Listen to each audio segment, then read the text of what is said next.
Ah, yes, Mega Man. One of the oldest of Capcom's IPs that still is relevant today. And when I saw the style of Mega Man when I was just young and gaming, my cousins had one of these on their system and I would watch them play it all the time. And I just love the simplicity of his design. It very much was akin to being a kid, like growing up with the Power Rangers, a guy shooting things. The style was simple, but it looked fun. And I loved platformers as a child as well. And I fell in love with this beautiful, simplistic design and the gameplay of Mega Man as I grew up. To this day, I really love Mega Man's design. No, not that Mega Man. Jesus, no. No, that's the Mega Man. Just love it. Mega Man 2 here being played, an iconic Mega Man game for a lot of people, because that's the whole thing about Mega Man. It was a challenging game for the NES. It was quite brutal at times for new players to access. The music was incredible in these games, but I just loved Mega Man and his playstyle and how he looked, and Capcom kept doing Easter eggs and bringing him and keeping him alive for a long time. And you best believe I was hyped and losing my mind when they announced that Mega Man was going to be part of the Smash Brothers roster. And that's how it goes to show to you. He is an iconic gaming mascot, to the point where he even gets an honor to being amongst the fighters of the Smash Brothers franchise. And I can't wait to go and play the Mega Man series again in the PS2 challenge. There is a collection, the Mega Man Anniversary Collection, where I'll be able to enjoy the first 8 games in the series. This game only came out in North America and Japan.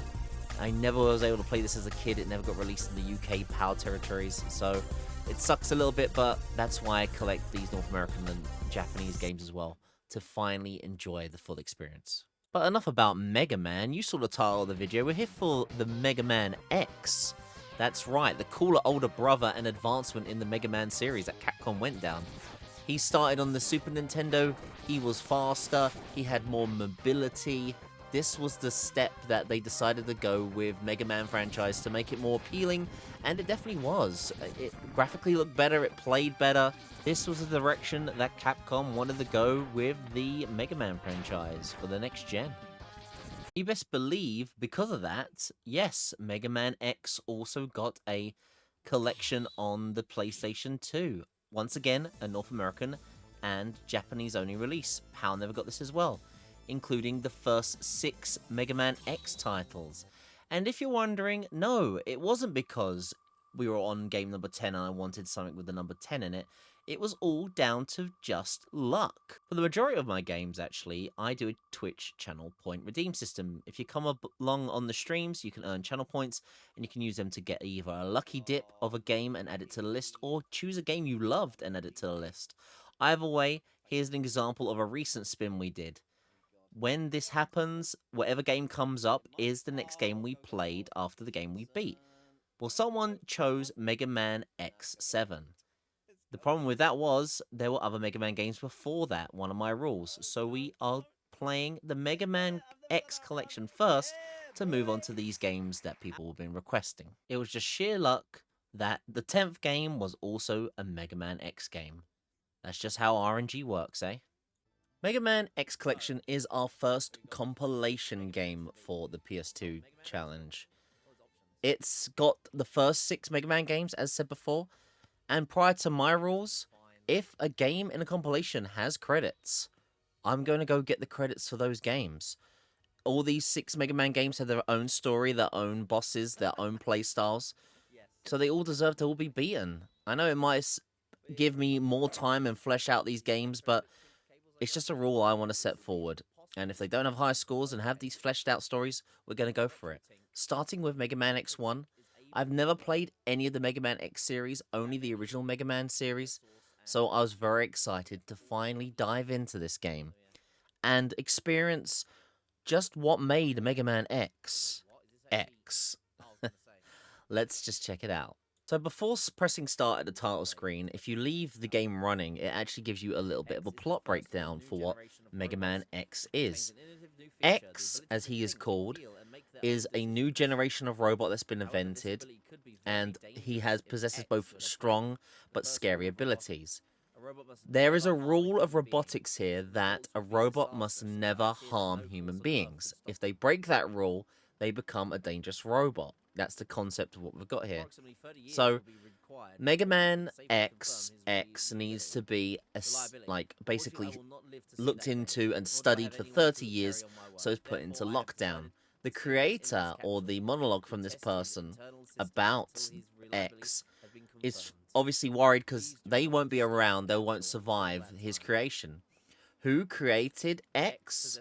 Well, believe it or not, the plot for this is that Dr. Light is the creator. Yeah, the old guy back from the old Mega Man days has conceptually created and made Mega Man here for the plot. And this is how it starts. Mega Man X, the first one. So jumping in, when you hit that start button on the game, you are chucked straight into the game. That's right, that's the build up you get, and you just start controlling X. The controls are pretty simple. There's a jump button, there's a shoot button, and then later on, once you've got abilities, you can quick change with the shoulder buttons. There's not much else to say. This beginning section really is just a good, clever way of game design to give the player an idea of how far they can jump, what they do to kill, what they do to shoot things with. It's a control of that. The bar on the left there, as you can see, is your health bar. You'll get an additional bar later on once you start getting robot powers, and it's just like a mana MP bar. Use up the ability and all the bar will start depleting. So as we continue to learn the basics of the game on this tutorial introduction level, we are also introduced to our first true boss encounter. It's quite a tough one as well. I mean, the game just throws you in, and I was already struggling. I was like, good God, how am I going to avoid this guy? He's in your face, completely charging you down, punching you. I really was just already considering, oh great, I'm going to have my first death here. This is going well. But no, it's one of my pet peeves in gaming. It's an unwinnable boss fight. Yeah, sadly, that's the truth. We get grabbed and we are caught by this guy. As all hope is lost and we're about to get killed, we are saved in the distance by Zero. Basically, Mega Man's rival of the Mega Man X franchise. In this, Zero is a very powerful being. He even tells X that he's nowhere near as strong as him. He's going to need to go out and get his powers back before he has any chance of taking on that masked foe that's been basically on the brisk of finishing us off. And yeah, this game has story, by the way. Mega Man X will have these little cutscenes in between various events to help basically tell you little bits of backstory, but also maybe a little sense of direction. And that's just what we've got to do. Zero's going to go off and scout ahead, and we need to better ourselves if we have any chance in this robotic world. X teleports away, and we better get going. But before that, we better get our pen and paper out and write down the passcode screen. Remember these? Well, luckily we don't need to do that, because the developers kindly have memory card functionality as a default, which is fantastic. Games 1 to 6, after every level or stage is beaten, or if you unlock a few more additions, the game will ask, would you like to save? And you can freely load whenever you need to get back into the game from these basic functionalities that we know and love today in modern gaming. So thank goodness for that, and it makes the experience all the more an enjoyable one for this functionality. And then we're given the Stage Select Maverick select screen. Every Mega Man title does this. You're tasked to having to defeat all 8 of these faces. If we don't do this, we can't get to the final stage of the game. Very tried, tested, and it's simple formula. Defeat all these masters, get their abilities, get on to taking on the final fight against Sigma.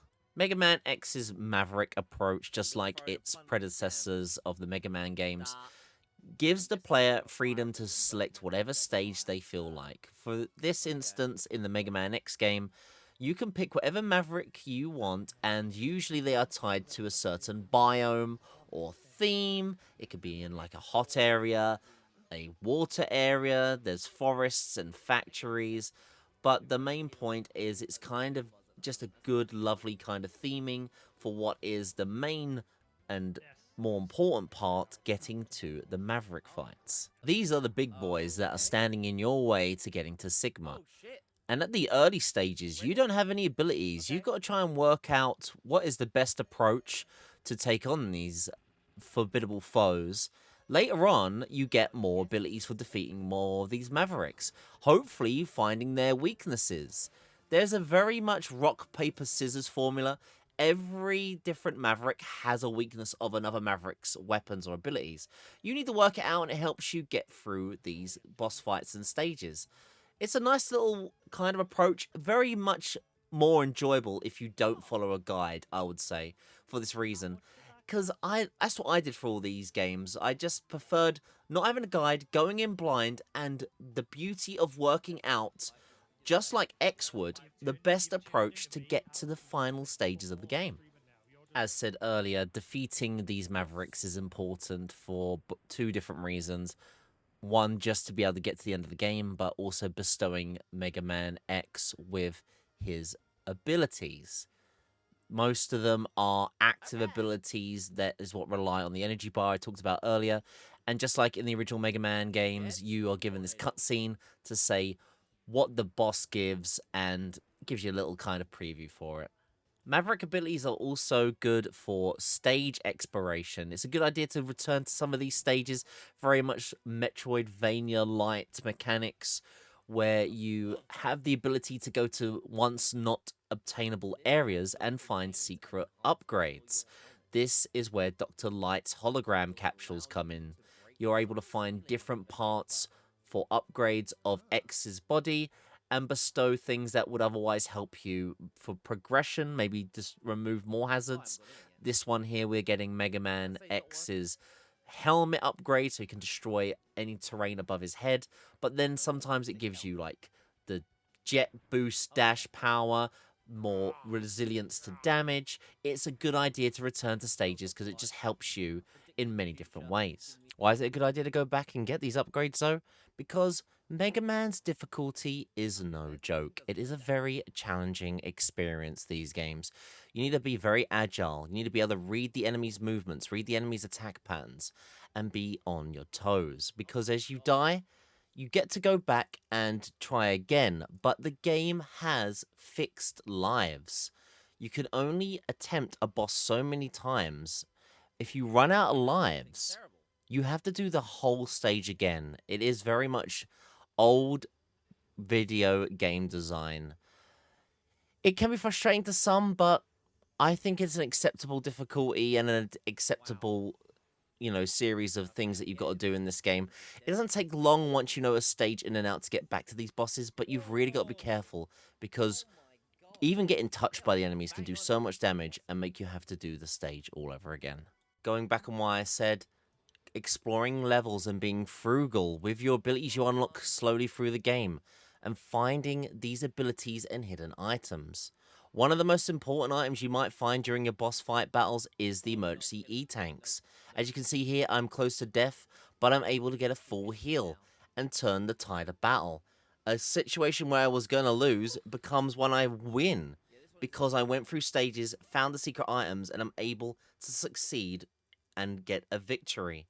The game rewards exploration. It rewards you trying to find and do more. If you don't rush things, you have a better time.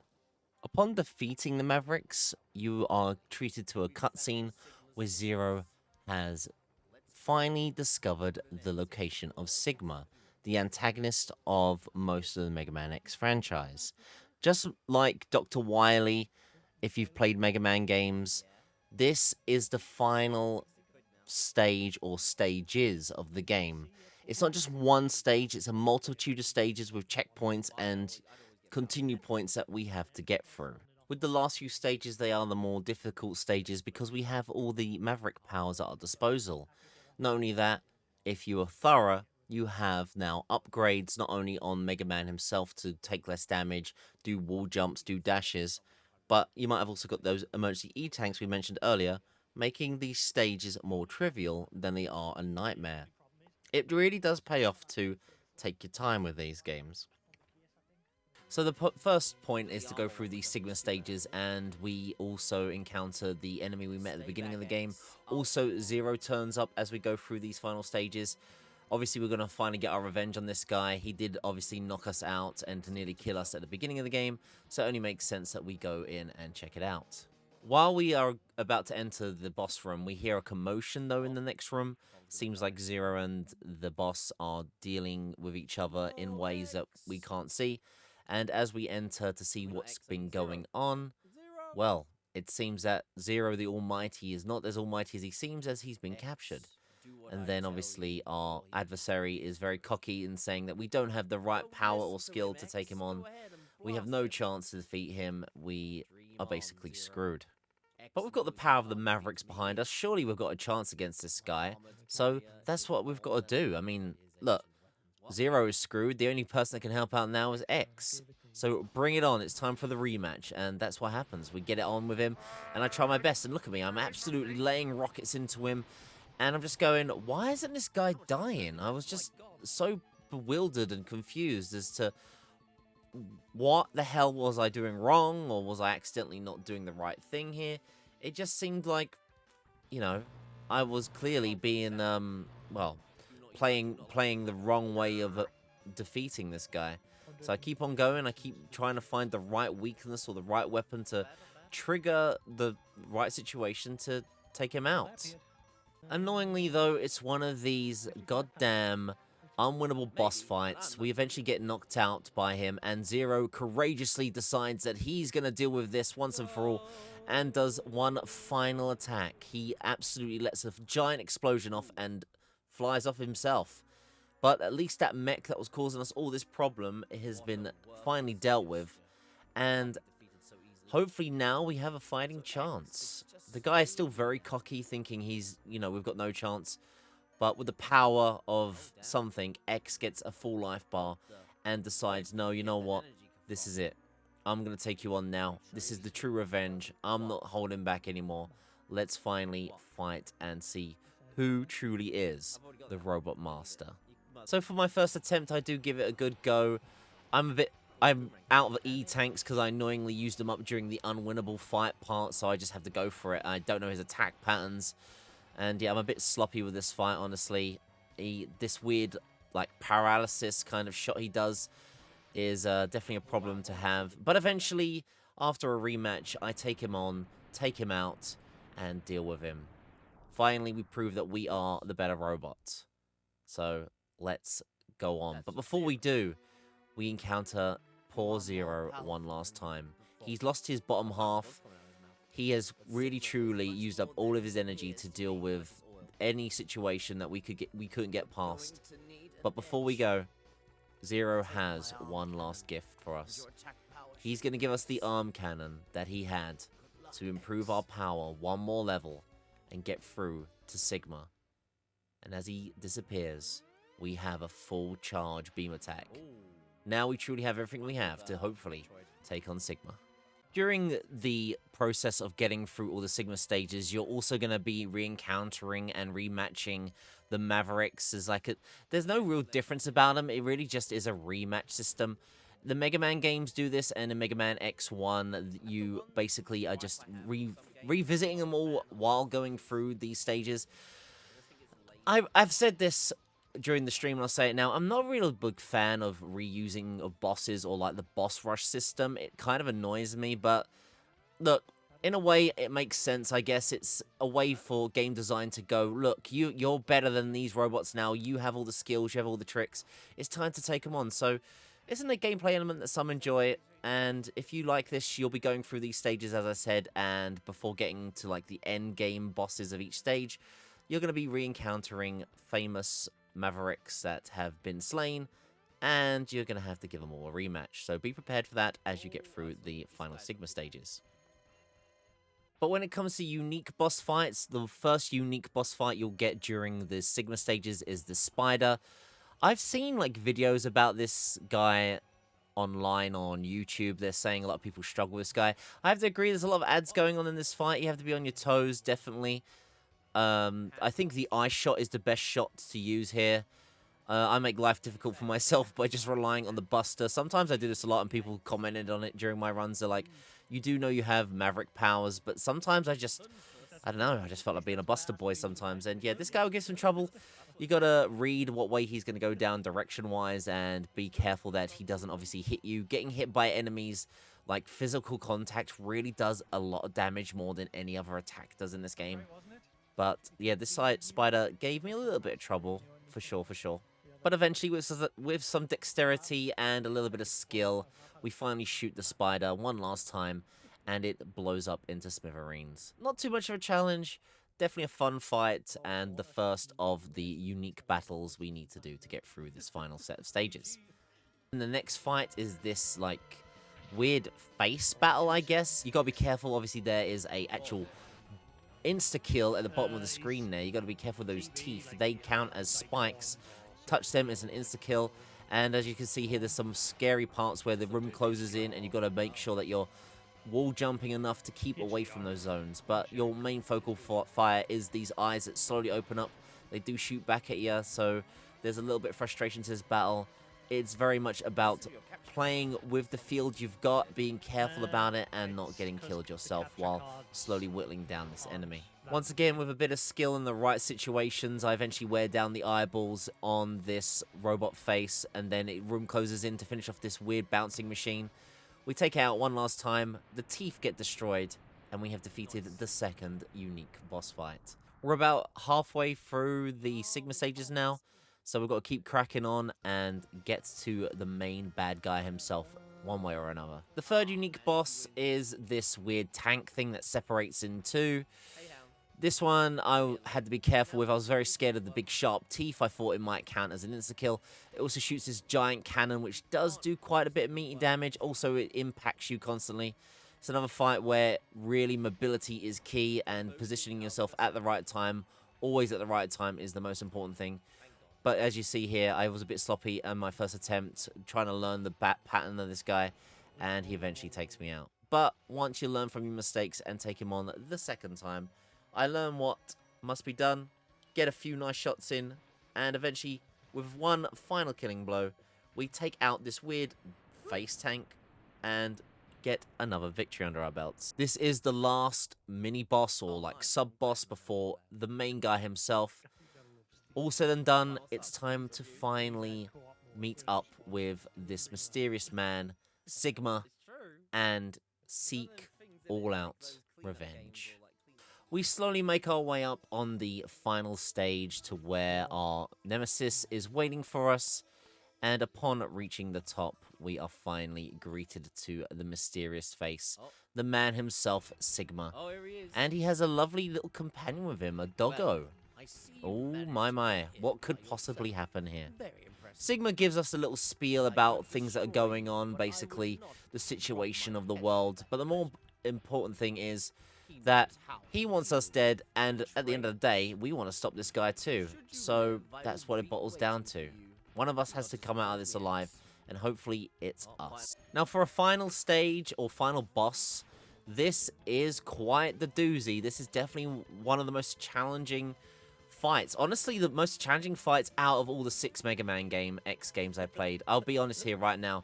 Maybe because this was my first X game and I had to understand the controls, understand the playstyle. But I had the hardest time with this. And you start by fighting this, like, dog who is very agile. And slowly, I already learned straight away from this very first encounter that using the wall jump was going to go to my advantage. But he does change it up a bit, and he does really trick you out and psych you out during the fight later on. He starts doing a fire breath attack, which kind of changes the formula a bit. As you can see here, he blows fire up the wall. So my wall jump, wall hugging was not fully working all the time when he was getting closer to death.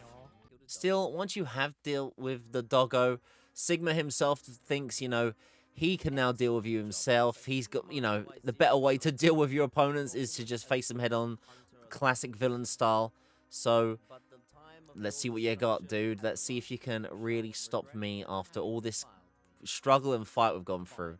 And he pulls out a freaking lightsaber, and before I can even react to this second phase, he gets me. Yep. This wasn't going to be as easy as I thought. But like always, you eventually learn your boss fight patterns and like the way they're attacking you, the way they move around. And with the right skill, I finally take down Sigma again. But I know my Capcom games, and I saw that thing in the background. I knew we weren't done yet.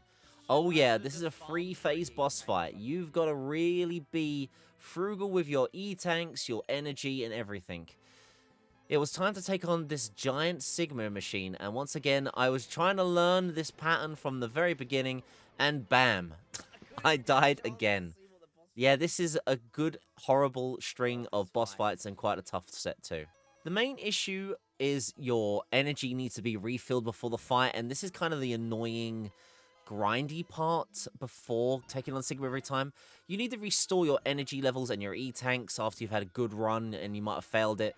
So this is what you had to do during each fight, and it kind of made it a bit longer than it needed to be, but hey, at least the game designed a way to farm energy, I guess, before the fight. It just, it's like, this was like a 1-2 minute farm I had to do. So for tips, anyone that wants to do this or does do this and hasn't done it before and knows about it, you use R shield, fully charge it, and then just dry hump this hole where these little worms slowly crawl out, and you just wait for your energy bar to fill up, and then I was just constantly pausing the menu and seeing when my backup E-tanks were getting filled up. Slowly, slowly. It's, dying and refilling all your stuff would have been a better thing, I thought, but it's a game design choice they went back in the day, and we have to live with the choices they made. So with all the knowledge, energy farming, and skills, I start getting loss after loss. This is it. I just tried to finally get a flow for the Sigma fight. This Sigma fight here right now played out exactly how I wanted it to. The arms behaved nicely, because the arms are what you need to get to Sigma as well. There's a lot going on. You've really got to be cautious. You can't just be, aggressive. You've got to be so cautious in this fight. There's a lot going on. Take your time, and eventually the game will give it to you. But yeah, it is definitely a long, frustrating one. I do enjoy this, though. There's such a satisfaction about these boss fights. Could be just me. I love this kind of thing. It reminds me of the days when I played Dark Souls and eventually learning the Dark Souls boss fights. You eventually get the right flow, the right combos. You know exactly how the enemy shoots the projectiles, shoots the reeds. And that's what I do with Sigma. Eventually, I get that last beautiful blow. He finally takes that last dying breath. And this is it. The third final form is defeated. We have won. It felt good. It really did. I love these moments in gaming, and this Mega Man X game for sure gave me that delivery I needed to say, well done, dude. You did an incredible challenge. And with that done, the epilogue starts to roll out. Sigma's base starts sinking into the ocean, and X can breathe a sigh of relief. The first Mega Man X game was finally complete. The time is a little bit cut off, but it was just under 5 hours for the first game. I was very underestimating the length of these games. I thought, oh, they're SNES games. They're probably going to only take 1 or 2 hours, 2-3 hours. I guess the challenge and how good you are at these games makes the difference in how well you are progressing for this. I could have got the extra E-tank. I didn't find the extra E-tank. Maybe that extra E-tank could have helped us during some of the fights. But that didn't matter. What mattered most was we've completed the first of the 6 Mega Man X titles. And as I said before, it felt great. The lovely epilogue of X saying that he's done well, but surely the Mavericks will return. And obviously they're going to. We done it though. Mega Man X1 completed. Just 5 more to go. Every time you beat a Mega Man game and return to the title screen, you can unlock stuff in the gallery. Well, when you beat Mega Man X1, it actually gives you a hint, or basically a guide, of an Easter egg in the first game. Yeah, you can unlock the ability to do a Hadouken. And if you follow the steps, you yourself could do this really cool Easter egg. While I was playing this, people in chat said there were other Easter eggs, so during my playthroughs, more importantly, of X2 and 3, I was informed there was secret weapons and secret abilities, and I just decided to do it. Why not? I don't think I'm ever going to play these X games ever again, apart from this compilation. So while we're doing it, I'm going to go and enjoy everything about it. It's going to be the fun part about it. So that's exactly what we do. So we dive in to attempt the next Mega Man game, Mega Man X2. And going forward, to save this video review becoming like a 2-3 hour saga, you know the breakdown of how the Mega Man games played now, how I introduced it. I won't go through how I beat all the 8 Mavericks. I'll just explain the epilogues of each of these games just to give you basically how things ended and how my runs went, and show you other maybe interesting tidbits in between that as well. So I hope you are ready for how Mega Man X2 went down. So Mega Man X's 2 opening opens with these 3 mysterious figures who are spying on Mega Man X, who they are obviously declaring he's the leader, he's a problem, and yeah, they're the ones that are going to be dealing with the situation while also working on a mysterious project and trying to source all the parts for some other weird mysterious thing. We are looking at obviously the antagonist of this game, and eventually we're going to have to take these ones on. And as I mentioned earlier, I was enjoying these games, and people informed me that this next upgrade required having to find all the upgrades and collectibles, maybe. I'm not entirely too sure on the real reasons of how to get the secret ability of this game, but I focused on 100%ing and collecting everything in this game.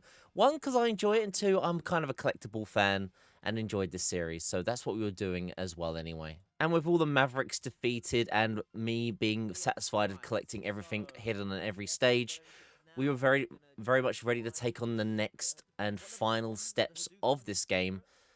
As I said before, I've got my full Let's Play archive if you ever want to see how I actually went through this entire game, but I spent 6 or so hours collecting everything in this game, and then we got to the final stages to get to the final meat and end of the Mega Man X2. So we meet one of the first trio of antagonists, and it's Violent, and you've just got to be careful about his more physical attacks of him hitting into you, because as I said in Mega Man X1, it's the same in 2. Taking like actual physical damage by getting impacted by another enemy's hitbox does more damage than like attacks itself, so that's where you've got to really be more careful about these fights. But I love the agility and maneuverability of Mega Man, and I really like the ability of speed to dive and duck in between the different moments of the stage to try and keep yourself alive.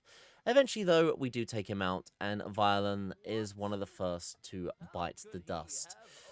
He's very disappointed. He can't believe that Mega Man has faced up to him, and I'm afraid to say, I'm just that good, baby. See ya. The second boss of the final stages is a more frustrating one, though. This guy really does take a lot. It's really a drawn-out fight. You got to destroy all these 4 cannons on top of avoiding the spikes at the bottom of the stage while he's shooting you. So you got to keep yourself alive, slowly destroy all these little bullet hole shooting spots. And then once that's done, the front is destroyed, and you can finally take out the main guy himself. And finally, he does get defeated as well. Probably the hardest of the trio, I'd be honest, with my playthrough. This one I had to go back and farm more health vials and have like more healing ability to take this guy on, because it was such a long drawn out fight. But eventually we succeed, and I'm able to get on to our third opponent and our third stage of the final steps of the game. But during the third stage of the final Sigma sections, this is when chat and people informed me of the secret upgrade. Now, this secret upgrade is on the third Sigma stage. You have to go up this ladder here, and it's quite a test of platforming. You need to know exactly how to get through this. Basically, I used the flame ability. When it's fully charged up, you're able to dash and get over these spike pits. If you touch these, obviously it's an instant death. There's a lot of very careful platforming and like maneuverability you need to do here. And yeah, you do get rewarded with a very special reward once you get past this evil gauntlet of pitfall and insta-kill traps. The biggest doozy is definitely this last one here, though, where you have to do the flame dash and then dash yourself in the midair. Oh, but that's it. And once you do that, you slowly hug this wall and just keep tight against it. And eventually, you just slide in. And here is the reward you get for being frugal, collecting every upgrade, I believe, and getting through that gauntlet of spikes to receive this secret upgrade from Dr. Light. And it is a very nice Easter egg. Like Hadouken from Street Fighter, we're going to be cosplaying a Street Fighter again with a powerful, wonderful Shoryuken! That's it. It's time to finish this damn game. With a mighty ability under our wraps, we've got to start using it on the other bosses we've got to fight. So BAM! Straight away, as we take on the third boss, Agile, I go with the uppercut from the Shoryuken and insta-kill him. It felt so damn good, and I'm so happy to have unlocked this ability. I mean, it's effort paid off. You know, I spent more time than I needed to, maybe, that some people would on these titles. But I get rewarded for being 100% collecting, and I get to have fun for these final stages. It feels good. I love it. Great Easter eggs, and it's stuff like this that makes this game even more enjoyable than I thought it was going to be. Now, Mega Man X1 didn't have it, but Mega Man X2 does. It's the famous boss rush room where we had to take on the 8 Mavericks again. It's a little bit of a slow-paced padding, but whatever. Hopefully, with my abilities at hand, we can take on the Mavericks speedily and deal with them swiftly. And you know what? For a couple of them, that's just what I do. I seek revenge. Not all of them die in one hit, but I go for it. I give them all the good heave-ho Shoryukens they deserve, and some of them are damn epic and special. I really love some of the moments I had with some of them. Some of them were sloppy, some of them great, but at least some of the Mavericks I'm able to deal with absolutely no issue whatsoever, and we're able to have a damn good bit of fun while doing it. And the Mavericks all eventually do go down, one by one, defeat after defeat. And as we returned to an empty, blown-up boss rush room, familiar voice is heard. Yes, Sigma's back. As you would expect, they seem to have been able to reconstruct, bring back the evil mastermind Sigma, and we have our final opponent, our final adversary we're going to need to take on and deal with to complete this game. So we storm in on the final stage and finally have to catch up with the man himself. Here he is, Sigma, and wait. Oh, an old friend as well. It seems he has constructed some sort of evil Zero that we have only just met. I mean, he blew up and got destroyed in the first game, and Sigma's saying that he's constructed this Zero ready to take us on. But suddenly, what? That's right. If you're going to bring back Sigma, you gotta bring back the man himself, the red baller, son of a gun. Zero's here as well. And Zero is going to help us finish this final bout once and for all. It's all coming together now. Old friends, old foes. This truly is a final to be had. Now, Sigma is not really too much of an issue, at least this stage of Sigma when we first encounter him. This one is pretty alright. You can read his moves and you can read his basically attack patterns, so you get your survivability against this first phase is pretty alright. I eventually learned what he has to do. Jumping around and dashing is basically the go-to I had during this first part of the boss fight. And yeah, you know, this is my first ever attempt, as you're seeing right now. It's a bit sloppy, but I eventually realized what he's weak to, what he's, you know, able to take damage from, and I successfully kick his ass. But I tell you what, there is only a 2-phase boss fight. I'll let you know this right now. But this second phase, ooh, this second phase was a doozy. There's a lot going on in this. You take physical damage from the face if it ever hits you. He's summoning ads. He's shooting beams. It's a heck of a lot of stuff you got to be doing during this. And this is the phase that took me a while. It really did. This is the more challenging part of the 2-phase Sigma fight.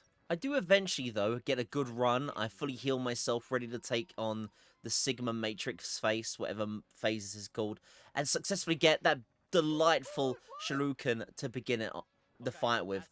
And it already put him down to orange health, which I'd say is about half damage.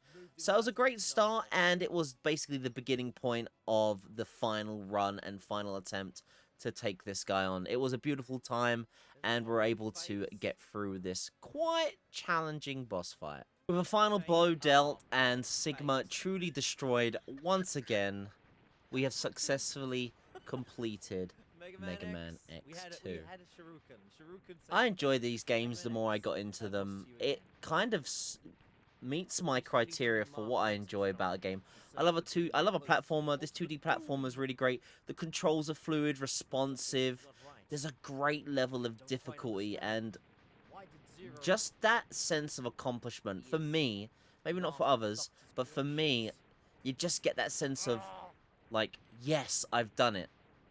The Dark Soul sense. These do feel like Dark Souls boss accomplishments for me. You keep going at a boss, you keep beating his ass, but eventually you get that perfect run that you needed to get the win. And as Mega Man escapes from the facility, we get a lovely final slowly rising sun. This one took about 8 hours to beat. It would have been shorter if I didn't want to 100% it, but I enjoyed this, so I don't care. Two good friends finally catch up again, Zero and X, ready for the next game. And we haven't got any time to hang around because we've got more games to beat. Let's take on Mega Man X3. With Mega Man X3, there's a few things to take in, as well as some nice changes they've done. First, yes, there is another secret weapon in this. It is Zero's Beam Katana Sword. And I'll be honest, you need to follow a guide for this one. It's a very specific thing you need to do at different points of the game to get it. It's hard to explain, but there are guides that broke it down, and I followed one to get this cool secret weapon while going through it. But also, this game gives you the ability to switch between Mega Man and Zero if you want. And finally, with this, we get the introduction of anime cutscenes. Yeah, there's some real full motion video anime cutscenes to really make the game feel, you know, a bit more cinematic. It's good. And I really enjoy this. It just shows as the game progressed, more and more things were cinematic and more things were enjoyable. I do prefer the sprite introductions for the Mavericks, but there is also a full motion video anime introduction for every Maverick as well. You get like a quick 30-second introduction. It's a nice thing, it looks cool, and I'm sure a lot of people would appreciate this. But as I said, I actually just prefer the simplicity of the sprites. I think I'm a sprite work fan more than this, but there we go. That's also a really nice change if you appreciate that too. Another ability that's also in this game is you have the ability to summon these, like, transportation vehicles. They're kind of secret upgrades as well. You can find more if you go back and explore levels with abilities. They are used to just go to other inaccessible areas to get upgrades, E-tanks, and secret upgrades. It's just another little feature this game has if you like the quirky additions this game has to offer. But upon defeating the Mavericks, you go through the Doppler stages, they're called on this one. There's Dr. Doppler that's causing problems in Mega Man X3. And there'll be moments where Zero and X are helping each other. You have the ability to switch to Zero. Ironically, I didn't know about this till the very end of the game when I started to learn how to get the secret unlock for Mega Man X with Zero's sword. But yeah, if you press start at any time, there is actually an option to switch between it. But during it, there's like these moments where Zero's helping, X is helping. There's a sense of camaraderie between both of them, and it helps build towards the, you know, the epilogue of this Mega Man X game. This game actually has two secret upgrades. One of the first ones is on the first Doppler stage. You need full health and all of the upgrades. You go hug the wall at the bottom here in the pit to the left, and you're given the ability to have all the upgrade chips instead of one. I think the other requirement is that you can't have collected any of the upgrade chips before this. Once again, stuff that if you follow the guide, you'd miss out on this, but this is like the ultimate upgrade for Mega Man X. It gives him a cool, sexy new look. That's right. How do you look cooler than already being a cool ass mech? While being gold plated, baby. And that's it. This is one of the upgrades of the game. At the end of the Doppler Stage 1, you are now have the ability to have all the upgrades of all the chips into one. It's a nice thing to work towards. As I said, I like doing all the collectible stuff, and, you know, you get rewarded for your hard effort, so it's a good feel. But here is the more obscure one on Doppler Stage 2. You need to, as I only just realized, as I said before, switch to 0 here before you take on this boss on Doppler Stage 2. Make sure that you're using him, and then you take on the boss in this room as him. Now, the other rule is, while you're doing this boss fight, is you can't lose against it. Otherwise, you have to reload, I think. I reloaded because I died. I think someone, while I was playing this and streaming it, went, oh, by the way, dude, you've died, you're going to have to reload and do it again. So, to make sure that I was doing the Easter egg right, I reloaded during this when I failed the first time. But nonetheless, I got a feel of 0 eventually, and we took on this weird, like, bot flying thing the second time. I understood what I needed to do. It was quite close and hairy, though. 0 can't use E-tanks at all, so you've got to really rely on your senses and just being able to dodge everything. But eventually we get a good run, and then the boss you defeat goes and basically clamps onto poor 0 and does some massive glorious explosion and takes him out with him. But luckily 0 doesn't die this time. He's just quite wounded from the battle, and he's going to have to run away for the rest of the game and not be able to help Mega Man X. But before X goes off and lets 0 recover, 0 gives Mega Man the other secret upgrade of this game, his beam sword. So Mega Man now has a full beam charge and a sword move, as well to finish off a combo, to just really sign off and have a good sense of combat. The best of both worlds. We get 0 and Mega Man all into one. It's a good way to get through the last few segments of the game and feel cool and powerful at the same time.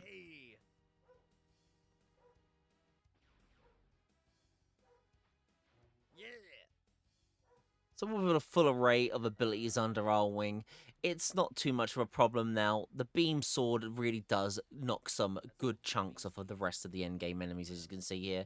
And it's a little bit temperamental, though. If you get caught while you're trying, if you get hit while you're trying to, like, launch the beam attack, it obviously negates. So you've got to have, like, an open window and a lot of chance. But the reward is great once you do pull it off, because you do such a meaty amount of damage to the enemy. My favorite, the boss rush, also returns in this one. Yeah, we've got to defeat the 8 Mavericks again to progress to the final stages of the game. You know, it's just one of them things. It's a formula that is of the Mega Man games, so got to deal with what we got to deal with. So, yeah, I go through all 8 of the fighters again, defeat them with my new sword and, you know, evasive abilities, and we successfully do eventually take all these guys out. And with 8 Maverick rematches once again under our wing, we have to go and finally catch up with the guy that's put us through all this crap. It's time to find and take on Dr. Doppler himself. Like any classic villain, before we do take on Doppler, he goes and does a long, drawn-out monologue explaining why he's done this, what's going on, and everything else in between. He gives Mega Man X one final chance to join the replicants and become part of the future of the replicants ruling the world and humans, you know, bowing down to robots. But obviously X, to become part of the replicants, has to become part of Sigma. Obviously we're not going to do that, so I'm sorry, but we just ain't going to join your side, Doppler. He obviously knows that he had no real chance of persuading us to do his bidding, so there's only one better way to do it, and that's just to use our powers against each other. Well, Doppler really does show that he's got some powers, as he's quite the well-built hench professor indeed. But it doesn't take us long, and with our powers we do take out the buff doctor and show that we don't want any of this future that he's planning. And with a change of heart, he realizes his error of his ways. He confesses that actually he's had not been in full control of himself during this time. He's upset, he's embarrassed, he's probably screwed up humanity's chances of survival. He's built this unit and body for Sigma, and he needs to prevent this virus being stopped, X. So we got to go and deal with the problems that have been set before us the only way we know how to, and that's by blowing it up as always. So just like every time before, during our playthroughs of the X series, we have to go through one final little stage and meet an old friendly face. This time with a new body and a new mind, but the same revenge and anger for X, we have to take on this new body of Sigma. Now, to be honest, this first form of Sigma isn't too bad. Like everything else, you learn his attack patterns, you learn what's dangerous and what's not to do and what you should do. After a little while, I eventually learn a decent pattern, obviously, and then we get a successful run after, getting battered a little bit, and successfully knock him out. And we get the first phase of Sigma vanquished. As always, these are all multiple phase boss fights in the X series, so it's no surprise that we have to take on another form of Sigma, and well, I've gotta say, it really was a bit of a surprise when I saw the next form of Sigma. It's definitely the most obscure and weirdest design, but yeah, we get a huge ass, hench thick Sigma, and I'll tell you now that the hitbox in this guy to do damage is really, really difficult. That little tiny head of Sigma is what you've got to aim for. And it ain't easy, especially with everything else going on. You've really got to lay the hit at that dead point to do anything. Luckily, the beam sword has kind of like a little slap and arc though, so you're able to get him on the head quite easily and destroy him with enough of a kind of battle plan. And then suddenly he talks from the grave again. It seems that this game has a third phase. Oh boy. The second one didn't have a third phase, but this one does. So I've got to be on my toes and be ready for whatever the game throws at me this time. So as the virus matrix face of Sigma appears, suddenly like a sea of lava or magma comes from the bottom of the screen, and I'm trying to panic and learn what to do. It's my first time here, and I'm going, oh my god, what do I have to do? What do I have to do? And I get crushed. Instantly killed, crushed, because obviously I didn't know what was happening. It was annoying, but hey, we'll do better next time. So about 10 minutes later, we get another good run that I think goes well, and I wait it out, and I'm able to do another beam slap on the top of his bald head. It takes him out, and this time I'm ready for whatever this third phase has to throw at me. Like, it helped really, but it sucked that, I was surprised by the platform a bit. So we skip through all the dialogue, get ready, and I'm very much on my toes this time to make sure I get to the top of this area and take on this third form. As the lava raises up, we get going.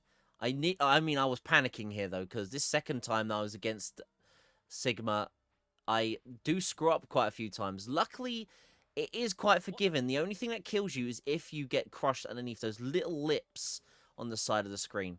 But we make it to the top, and I run to the end of this corridor, and hopefully we can take on this boss and get the victory we well deserve. However, it seems we're at a dead end and at a loss. And Sigma reappears and says all hope is lost. His true, decisive, evil plan, the best way to deal with this is to, in fact, just infect Megaman and take control of himself. That is until the beloved Dr. Doppler decides to seek revenge and show that he can be a good guy after all the crap he's put us through, and grabs and possesses with some sort of data vaccine virus Sigma to stop him from possessing Mega Man X. Yeah, there is no third phase boss fight. Annoyingly, because I sucked the first time at that platform a bit, this is it. You just had to survive to get to the end of this hallway, and you have defeated Sigma through the power of storyline. Sigma is thwarted, exploded, and we win. We successfully have beaten Mega Man X3.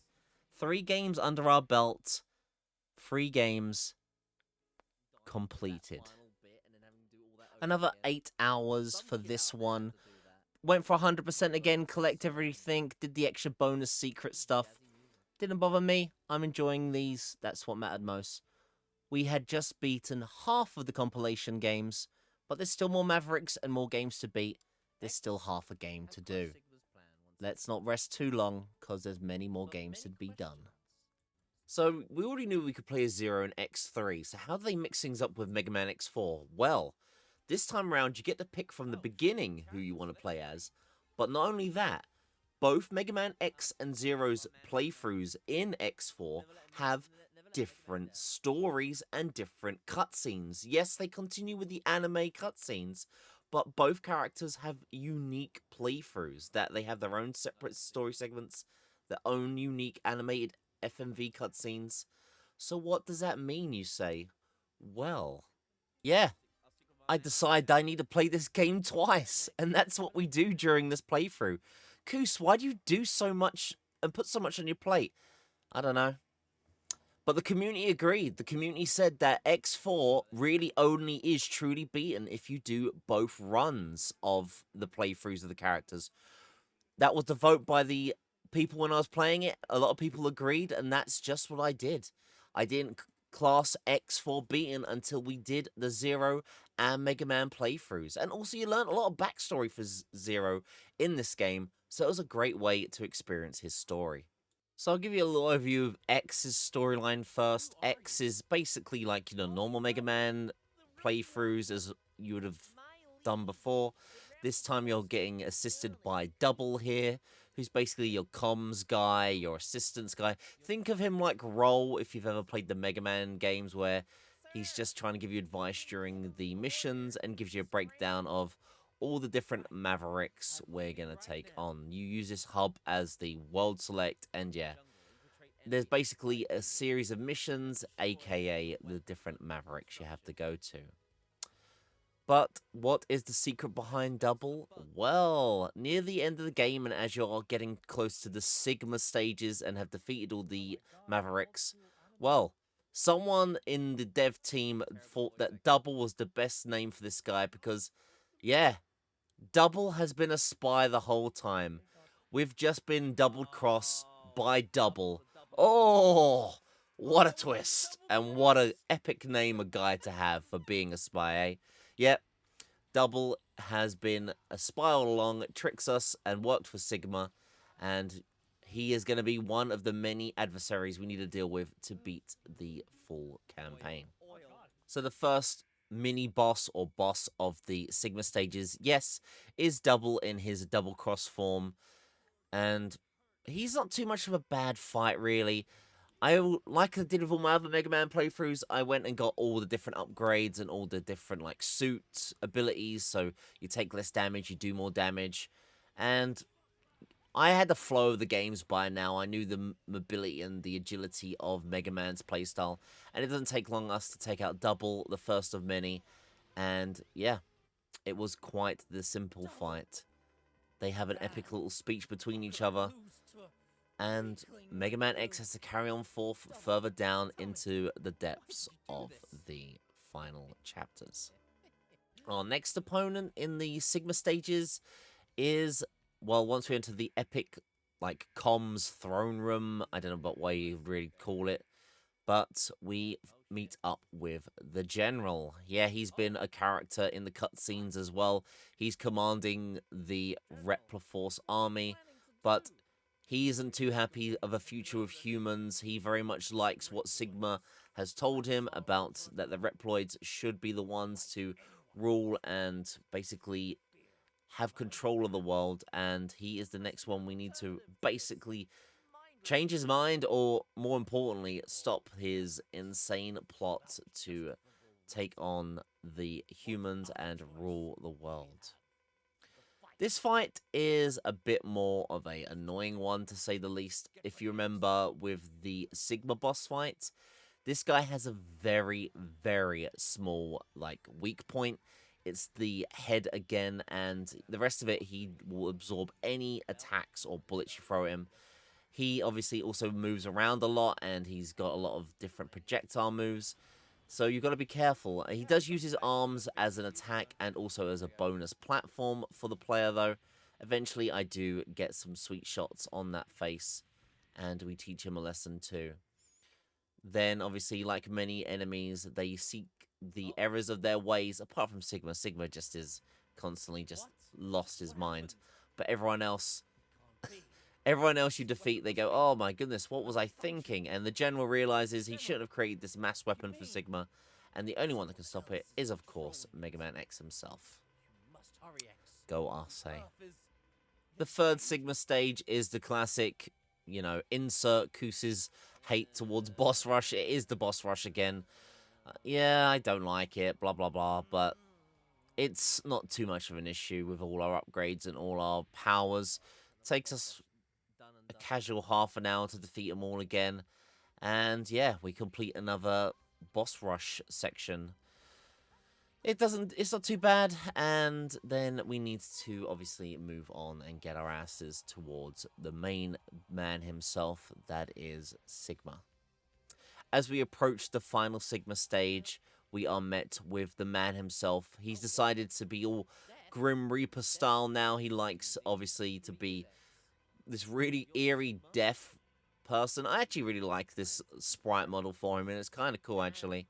And this is it. It's finally time to take on the man himself and hopefully stop him once and for all again.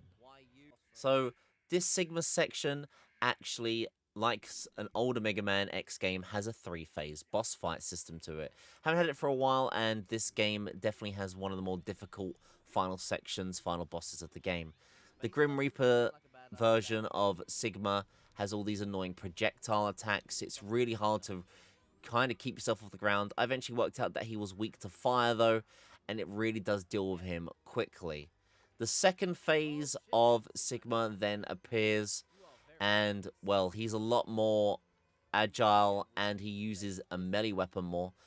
For the first time, I couldn't really even think how to do his attacks and avoid them, as he instantly took me out. But eventually, like everything, you read the enemy, learn the enemy more and more, aka the Dark Souls element, I feel, of this game, and I do really well. I'm able to ace this guy a lot better to preserve my health and prepare myself for the third phase of Sigma. The third phase is also quite an incredible fight in itself. You're fighting in a bigger room, but he has a lot more up his sleeve. He has 2 forms as well. He has a weird cannon form and a face form. And he has these weird heads that spawn loads of different elements and projectiles at you. All in all, this is quite the challenge. We're on this for quite a while, just under an hour or so I spend learning this phases of boss fights and their attack patterns and their projectiles. But we do finally get a good run with X as we take on this again.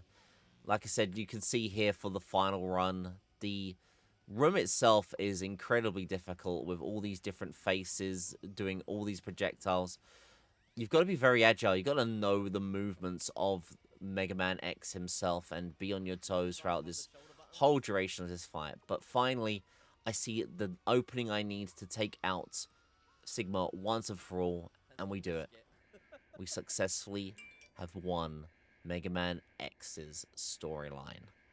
Before we can achieve victory, though, Sigma very much is doing his classic villainous speech, saying, we've got no chance, this weapon is already armed, it's all ready, it's going towards Earth to take out the humans. Sorry, X, you've lost this time. But all hope is not lost, as the General decides one final glorious act to redeem himself. Many of his men have died because of him and his selfish ways and what he wanted for the future, so he decides that he can stop the weapon if he uses his own body. X tries to prevent that from happening, but it's too late. And as he dives down, the weapon is finally destroyed. And then the game epically ends on one final cutscene as X narrowly escapes from the weapon itself. And then has a flashback of all the evil shenanigans that have taken place. All the people that have took him on, all the different people that have betrayed him. Poor X has to relive and rethink about all the people that have stood in his way. Even Sigma.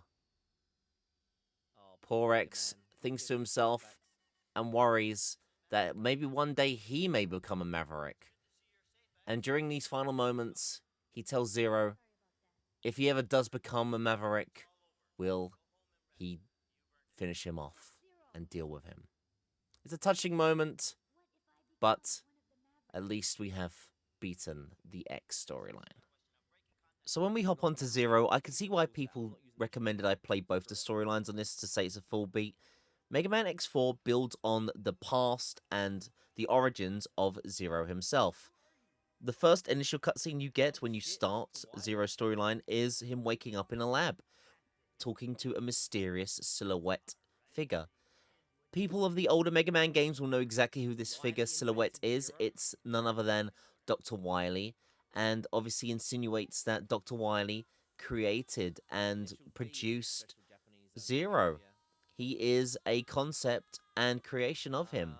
So does that mean he's an evil being?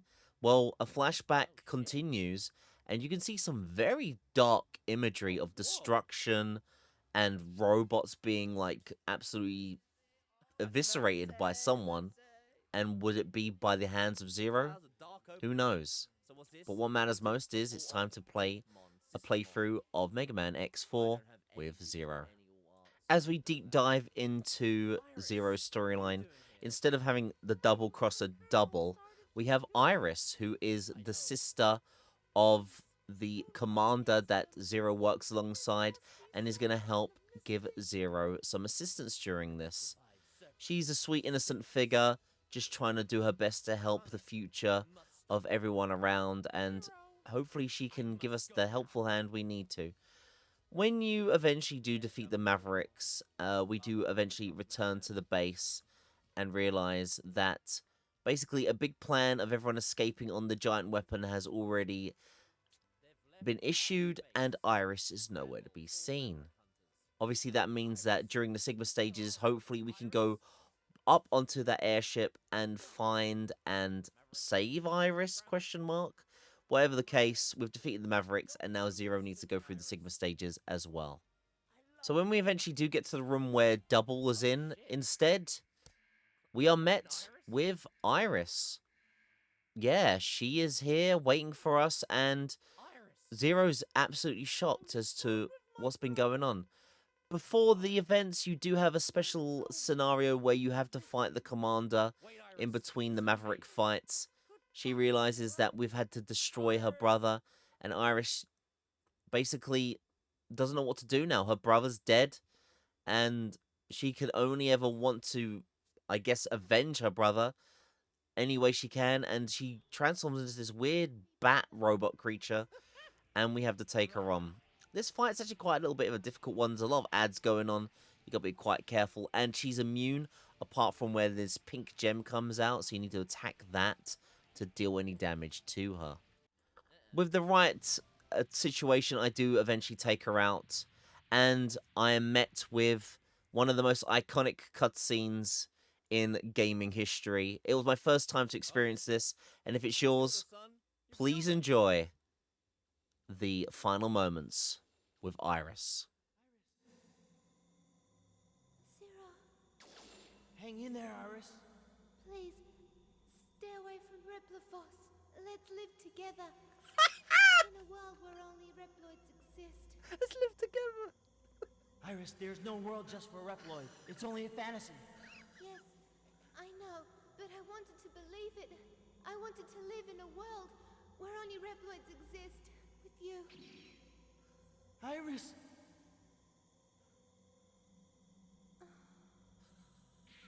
Iris!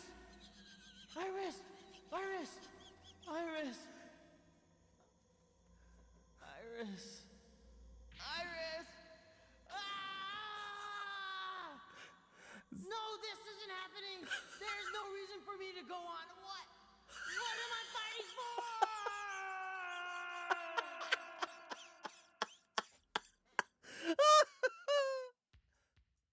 A beautiful moment to be experienced for the first time. If it was yours, I hope you enjoyed it. Yes. I guess that's the other reason why people wanted me to play and enjoy the Zero campaign as long as the X campaign. Oh dear. The next couple of moments play out the same as well in the Zero playthrough. We have to take on two bosses we've fought before. They weren't too much of a challenge. We do quite well, first of all, against the commander himself. I get the right moments to take him out. Also, the boss rush also wasn't too much of a difficulty. We deal with that just as well. And then, yeah, we have to move on to the final Sigma sections. Also, the Sigma fights also play the same, but there is actually a unique conversation between Zero and Sigma beforehand. If you wanted to know the past of Zero while playing this, not only that, you also get treated to the past of Sigma. Believe it or not, before he wanted to seek out and destroy the humans, he was the leader of the Maverick Hunters. Gasp! Yes, he used to be trying to work with the good guys. And we learn a bit more about the Sigma of old. We're treated to a series of cutscenes involving Sigma, but not only that, we get a pretty damn intense series of anime fight scenes.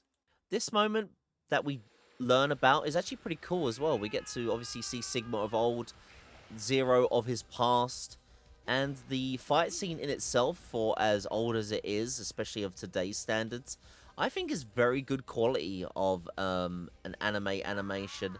You get a feel of it. I felt the sense of combat, the sense of, you know, with Dragon Ball Z. what it was. It was an enjoyable experience to watch, and in one general sense, yeah, This is awesome. what an though. intense This is series alright. of fights This between is these quite a two hype anime adversaries. scene for like a game. The fight continues for some time as well, even to the point where there's an iconic sword fight. Beam Well, I sword say versus sword a fight. bit of a Sigma lead uses a pipe. beam sword while Zero just decides to get a bit of old rebar and decide to take on the guy. Well, with one final clash of swords though, Oh damn! I do have to say Zero does get the upper hand as suddenly, like a traditional anime moment, Zero has completely disarmed, quite literally, Sigma. And with all that under his way, Zero overpowers Sigma, absolutely beats the living crap out of him, Damn, Zero's and an is insane about motherfucker. to literally rip his head off. It is quite an intense and graphic moment for a game like this. And as that occurs, My we God, see the the Wily W. emblem appear on Zero's head. Wily! And I believe that this is the moment The where he power would of eventually Wily. turn evil. But before that happens, Sigma decides to give one final blow to that head of his. Oh! And I guess Sigma maybe destroyed prevents his, him like, evil from control fully unit, I becoming guess? evil. Yeah, an awesome background of these two characters is learned here. Of course, with that history lesson under the way between these two, we have to take on Sigma finally, and the fight was a lot easier. But then I already knew his attack animations, I knew the openings of when to do damage, and I quite easily defeat Sigma in a rematch. It takes a lot less time than we did with X, and we successfully have fully beaten Zero's storyline. The escape plan is very much like X's. Zero escapes, and then he has a lot of time to think about things that have gone on. First of all, he recollects his past, starts obviously remembering more about the things he's been told and the things he's relived. And yes, is he truly evil? Who knows? But not only that, he then thinks about what's been going on in the game, his beloved friends that have passed away and been killed by his own hand, literally, including Iris, who there's a little sweet few moments of her, and poor old Zero realizes that, you know, war sucks, and things are never always simple. And with that, I finally beat Mega Man X4, another game done and dusted. 2 full playthroughs, X and Zero storyline, fully wrapped up, fully done. Yes, we just have 2 more X games to go. What a hell of a journey already. 30 hours into this game, and there's still more gaming that needs to be done. Yeah, this really was a lengthy, meaty game for the PS2 challenge. When we move on to Mega Man X5, there's a few noticeable different things as well. Yes, you get to pick between Mega Man X and Zero in this game, but the ending is the only thing that changes. So picking the character doesn't really affect the entire story.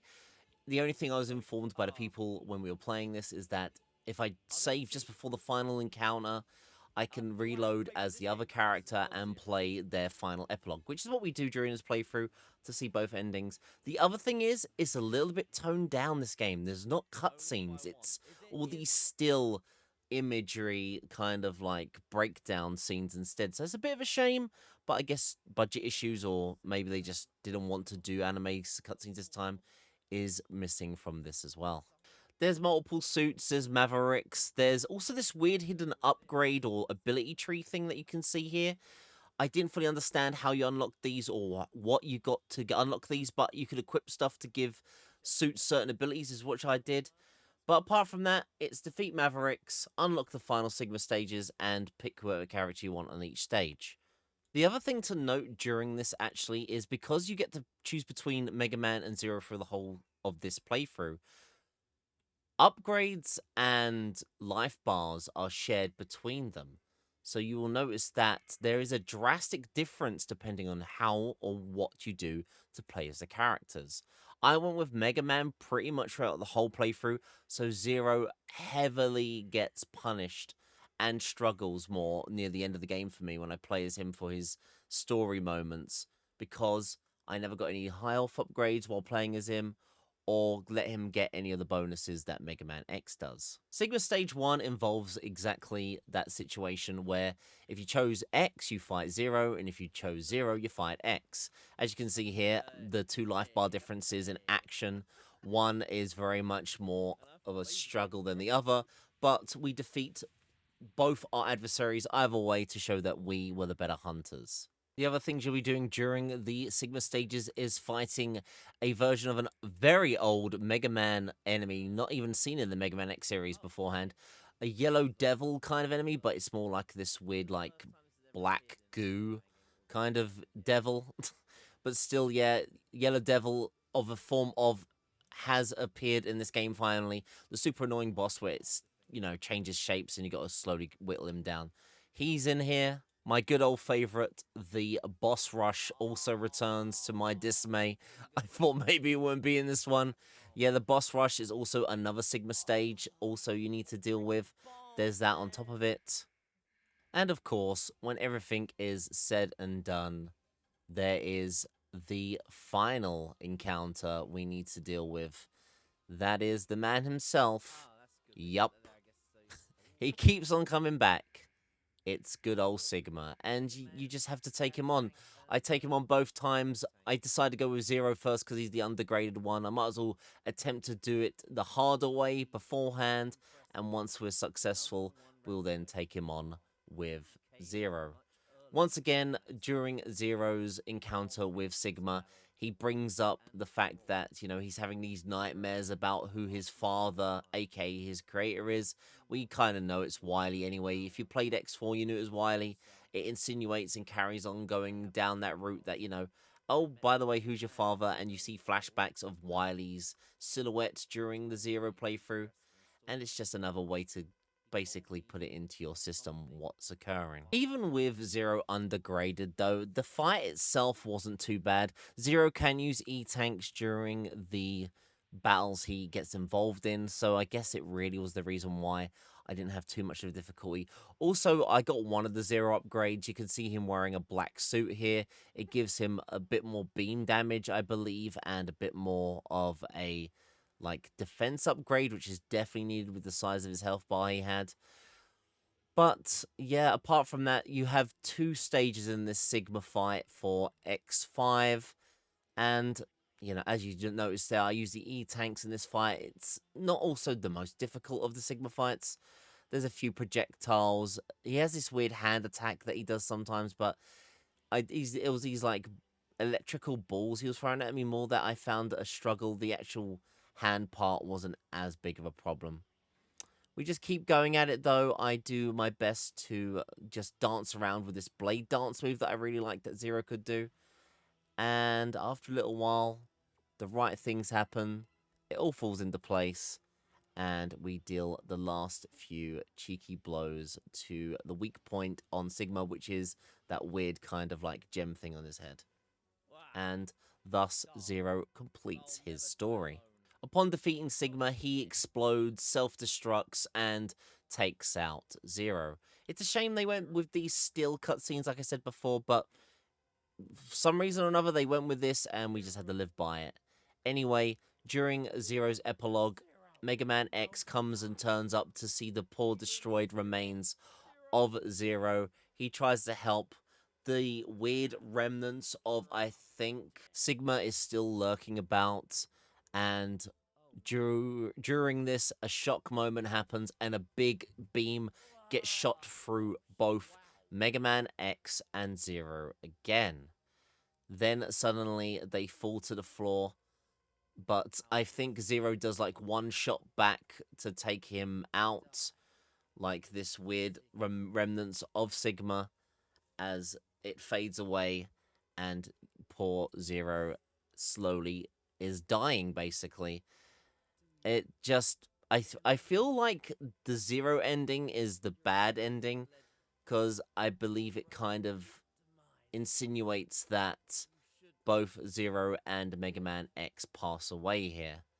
There is like a few flashback moments we see where Zero thinks about his past, but neither to say, it seems that this ending involves the tragic death of both these characters. Beating the game as Mega Man X, it ends exactly the same to the point, but then suddenly an extra bit of footage and cutscene starts to play where X is completely destroyed on the floor and a mysterious figure appears, unnamed.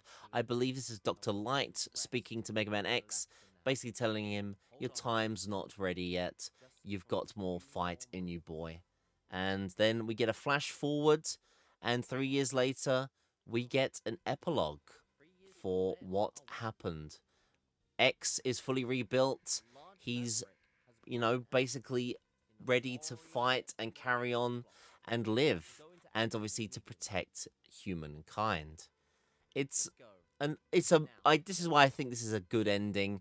It's weird that the X ending ends in such a way where it just has a flashback, but here we have X ready for battle, and as a nice little nod, he has got the beam saber from Zero.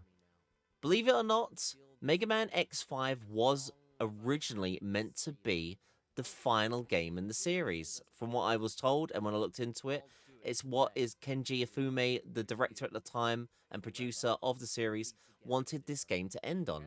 Sadly, that's not the case as we got more games, but I think if this game did end at this point, it was a good point to end on. And that was it. Mega Man X5 was also beaten. Another 7 or so hours spent on this one. Mostly just one playthrough with like an hour backtracking to do the extra ending. But once again, another Mega Man X out the way, only one left to go. Also, during the X5 playthrough, I crossed the 100-hour total time played.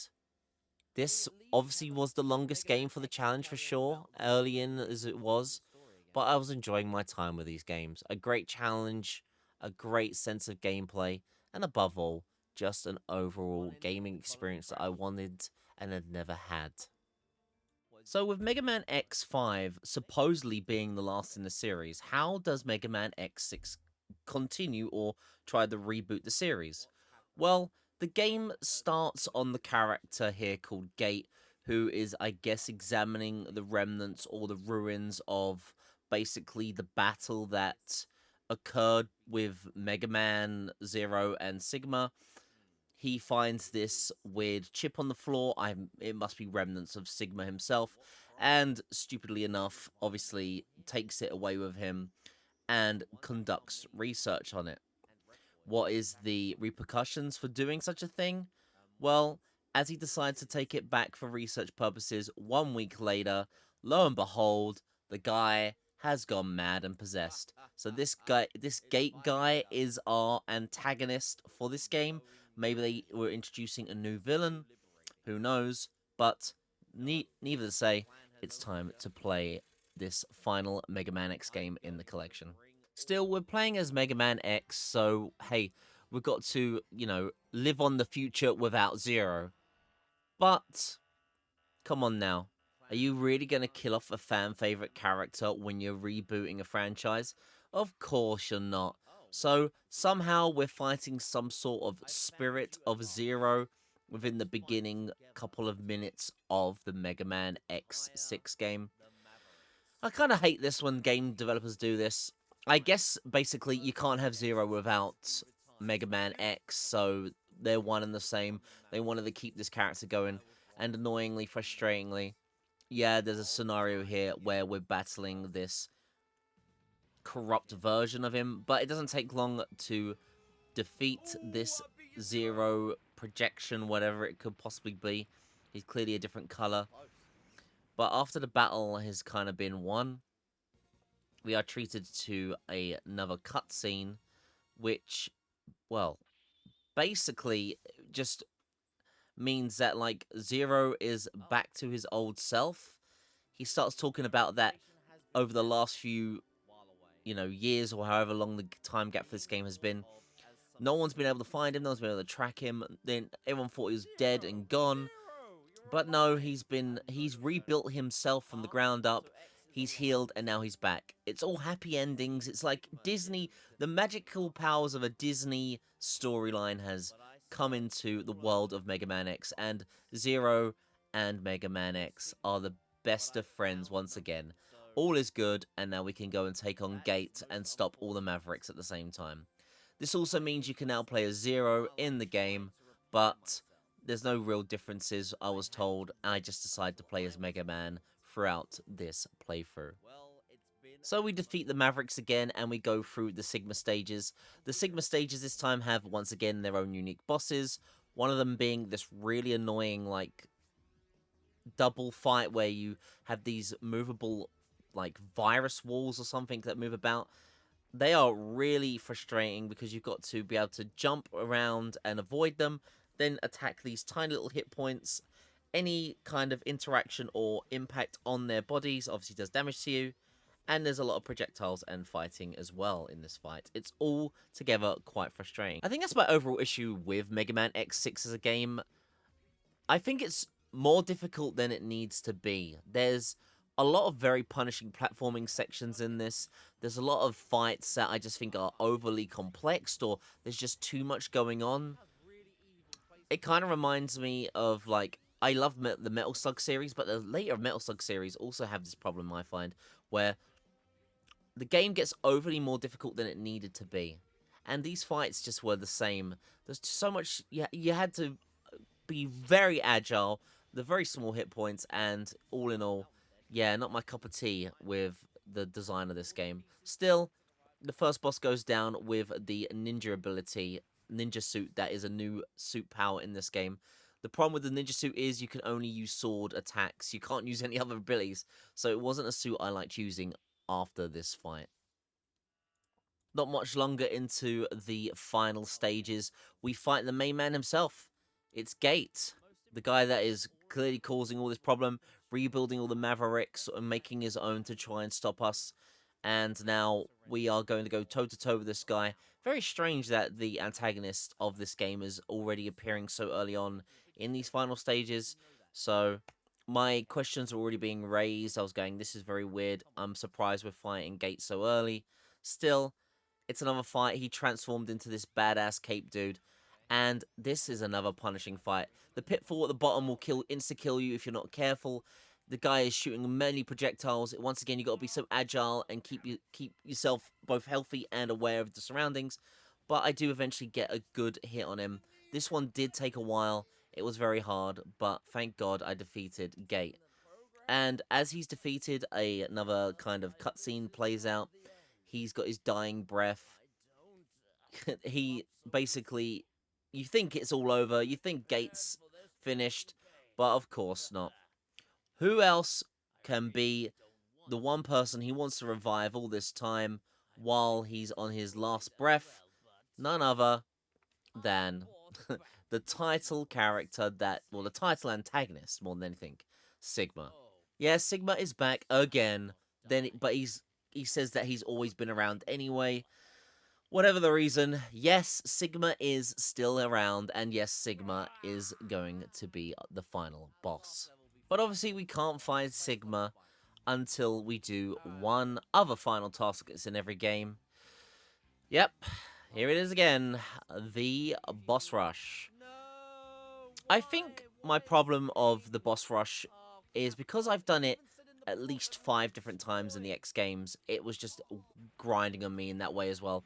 Still, we defeat all the Mavericks again, and we can actually get to what we wanted to get to, the fight against Sigma. So we enter the final room, and lo and behold, he's been hiding here this whole time. He's in a very weird getup, and I'll be honest, I said this a few times. The dude looks straight up like Popeye. I don't know what they did with the Sigma face in this one, but he's got like a Popeye look to him when he's wearing that ragged old coat. I just can't unsee it. Also, he sounds a bit like Popeye in one of the Mega Man X games as well. I don't know why. Still, here he is, our favourite man of the hour, Sigma, who, even though he's not fully rebuilt, believes he can take us on and prevent us from, you know, getting his world plans of domination and eradicating the human race. Time to deal with this guy one final time in this compilation. And he's not really too bad of a fight. The X with the beam sword, honestly, I just kept doing this motion. Jump, slap, jump, slap, jump, slap. And his first phase, once I had this going, it was so easy. It just worked so well. And he really couldn't do much against it. And I was able to just always get him to that point of basically getting knocked out. The second Sigma phase, though, is a little bit more frustrating because, like I said, my issue with this game is I think it's overly more difficult than it needs to be. And the final Sigma fight, they decide to go with a design choice that is very frustrating on a standpoint, in my opinion. Apart from avoiding projectiles, he spawns ads. And I mean, look at this. It's so cluttered. Like, there's very little room to be anywhere, and you're just constantly getting hit by something while trying to remove things. There really was little room to maneuver and attack. So I kind of just acted aggressive in this fight in the end. I just thought it was the best approach with just what was going on and not being able to really have enough downtime to do much else. And after a few attempts, I get a good run, and I'm able to give Sigma that final slap in the face to defeat him for all eternity. Or at least for all eternity on this compilation. We'd finally done it. This Sigma fight only has a 2-phase boss fight. Thank goodness, really, I'll be honest. But yeah, it was over. We had defeated Sigma, and I was pretty happy. You know, not only that, we'd finally beaten all the Mega Man games as well. This was going to be a successful fanfare victory for the compilation downright. As the dust settles in this game, Zero and X have a little one-on-one chat, and of course, Mega Man X decides to recover the body of Gates.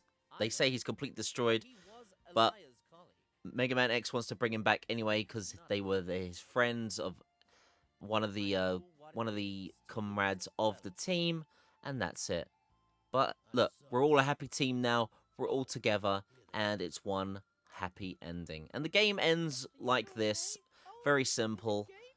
And basically, at the end, Zero basically states, well, the future is ready and bright for all of us. And it's true in a way, because I don't know what to expect, but there is still Mega Man X, 7, and 8. And also, I guess, command missions, the RPG spin-off of this game, to play on the PS2 still. Still, this was it.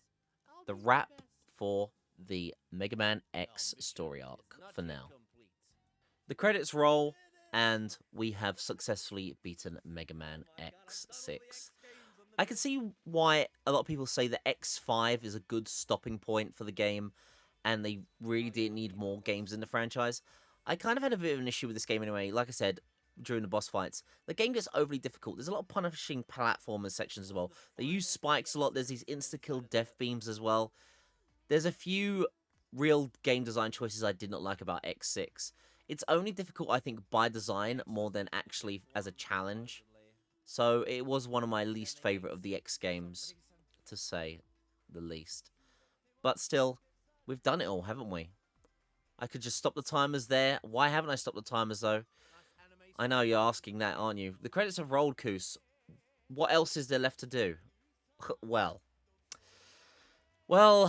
I said I'd beat every game in a compilation, and I meant it. And there is actually one more game. Believe it or not, there is one more game that is on the title screen here. While you've been playing the Mega Man X games, you unlock a game called Battle and Chase. Well, what is Battle and Chase? It is a PlayStation 1 game that only ever came out, I believe, in Japan and PAL. North America never got this. And it is a game based on kart racing.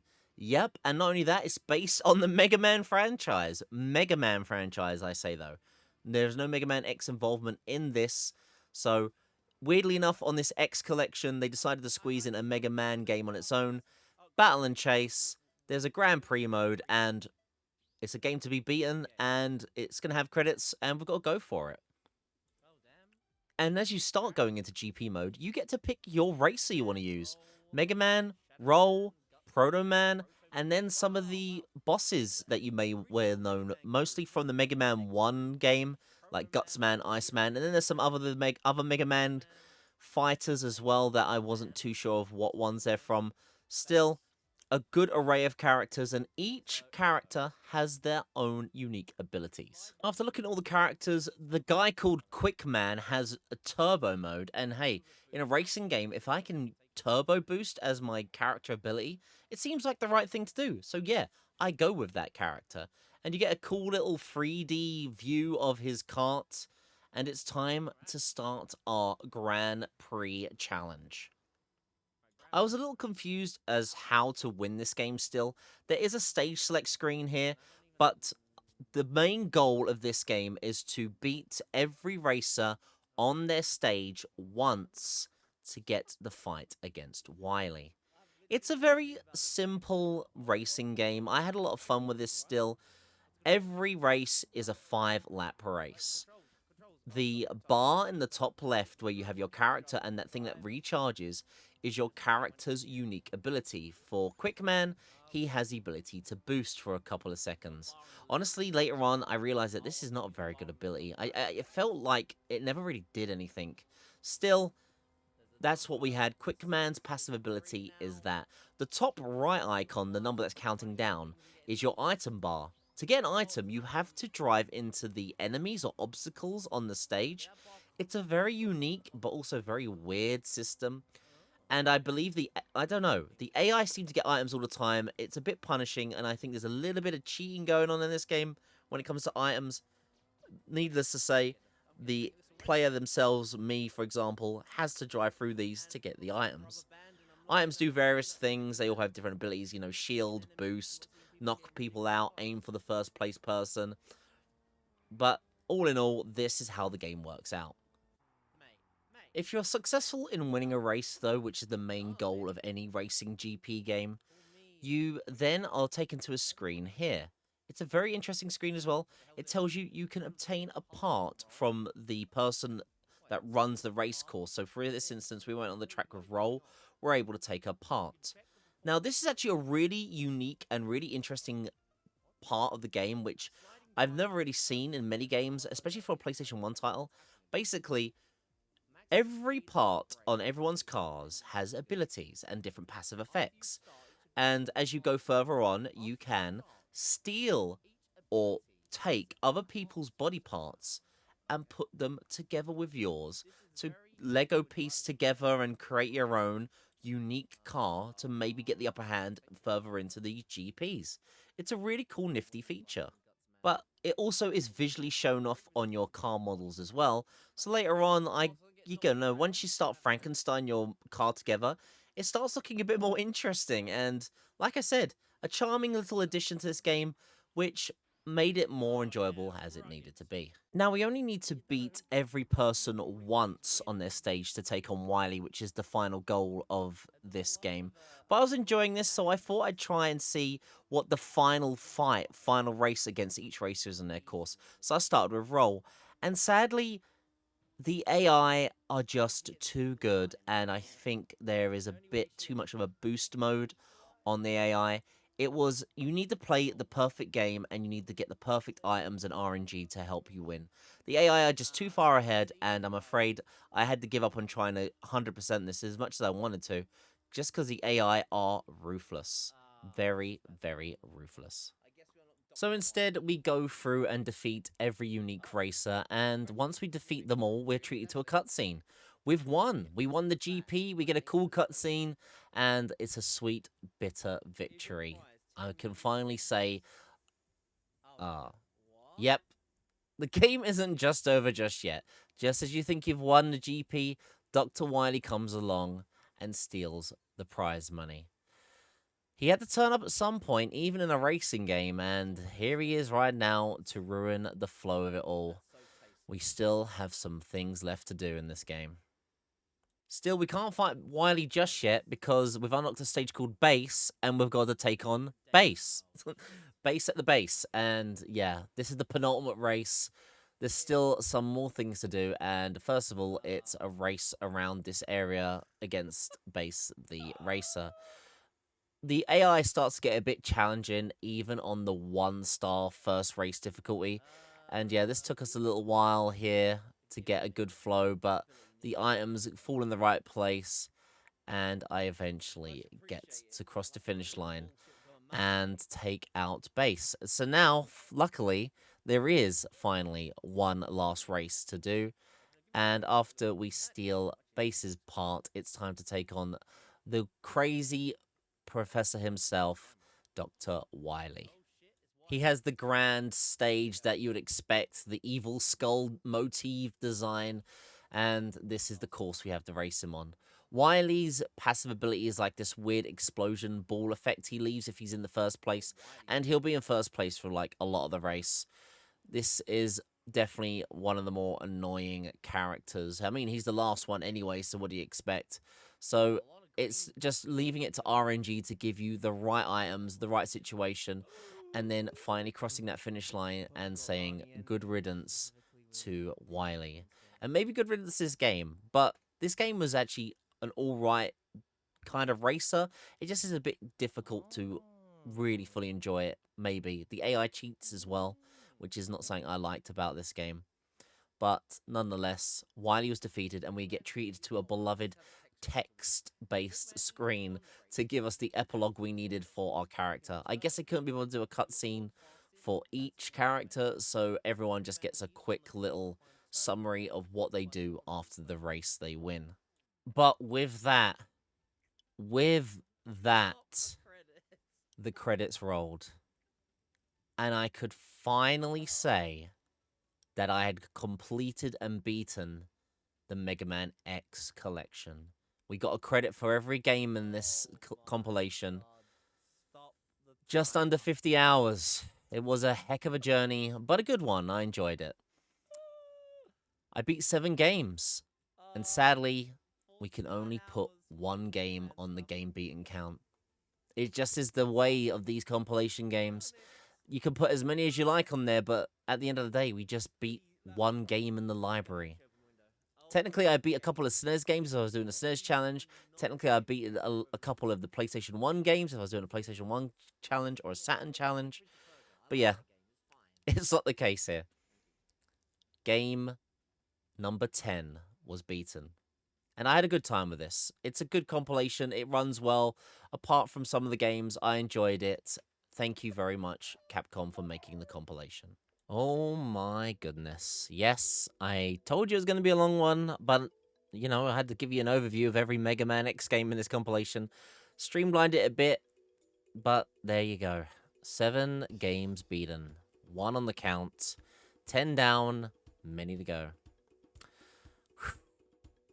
It was a long one, and guys, thank you very much for watching the video. If you've made it this far, if you watched it all, I appreciate it. Thank you so much. Sorry this one took a while to come out. I had a couple of things going on. Sorry for the delay on this video, but it was a long one, having to clip it, sort it all out to make it nice for you guys to enjoy the viewing. I hope you guys enjoyed the full breakdown. This game was a good game though. We crossed 10 games, one little threshold. The other threshold, it was a 100th hour game. One of the longest games as well. It broke a lot of records already, this game. And there's many more. Will something topple the nearly 50-hour count of this title? Who knows? Still, well done, Mega Man X. I enjoyed you thoroughly. Now, I'll skip the streamer spotlight this week, as I believe I've kept you long enough. I will tease the next game for you guys, though. It is, well, not the most hotly anticipated PS2 title out there, but it's what the random number generator wheel spin gave us. Yes, here it is. Some guys like it, and some others maybe have never played it before. We are playing some mini golf, putt-putt golf to some. Yep. Look at this beautiful game. It's time for some crazy golf world tour. I hope you guys are ready to get your golf on.